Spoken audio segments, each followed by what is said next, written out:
మన ఉభయ రాష్ట్రాలకు సంబంధించిన ఎవరైతే నాయకులు ఉన్నారో వాళ్ళ మీద విశ్లేషించడానికి మనం ప్రయత్నం చేద్దాం. అందులో భాగంగా ఫస్ట్ మనం సుధాకర్ శర్మ గారితో మొదలు పెడదాం. సుధాకర్ శర్మ గారు, ఈరోజు చెప్పండి, దేశంలో ఏదైతే వారసత్వ రాజకీయాలు జరుగుతున్నాయో ఈ విషయంపై మీరు ఎలా స్పందిస్తారని. Thank you Jameel ji. First of all I would like to really congratulate you for taking up this interesting issue. నిజంగా వారసత్వం అనేది, సక్సెషన్ ఇన్ పాలిటిక్స్ అనేది చాలా ఇంట్రెస్టింగ్ ఆస్పెక్ట్.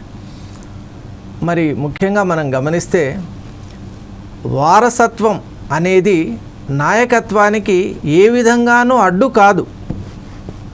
వారసత్వం అనేది నాయకత్వానికి ఏ విధంగానూ అడ్డు కాదు.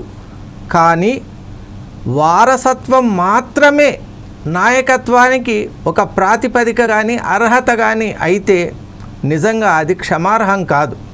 అది నిజంగా పెద్ద అపరాధమే.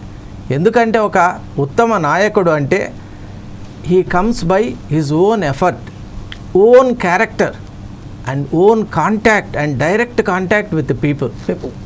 మరి ప్రజల మధ్య ఉంటూ ఆ మట్టిలో నుంచే ఒక అద్భుతమైనటువంటి నాయకుడు వస్తాడనేది ఎప్పటికీ అందరూ గుర్తుపెట్టుకోవాల్సినటువంటి అంశం. కాబట్టి నిజంగా నాయకులందరూ కూడా మనం చూసినట్టు అలాగే మట్టి వాసనను ఎవరైతే కలిగి ఉంటారో వాళ్ళు మాత్రమే చిరకాలం నాయకులుగా మిగిలిపోగలరు. మరి ఈ నేపథ్యంలో ఈరోజు మన ఆహ్వానం మేరకు వచ్చిన పెద్దలందరి యొక్క అభిప్రాయాలు స్వీకరిస్తూ మనం ఈ కార్యక్రమాన్ని ముందుకు తీసుకెళ్దాం. Right sir, first of all thanks for Sudhakar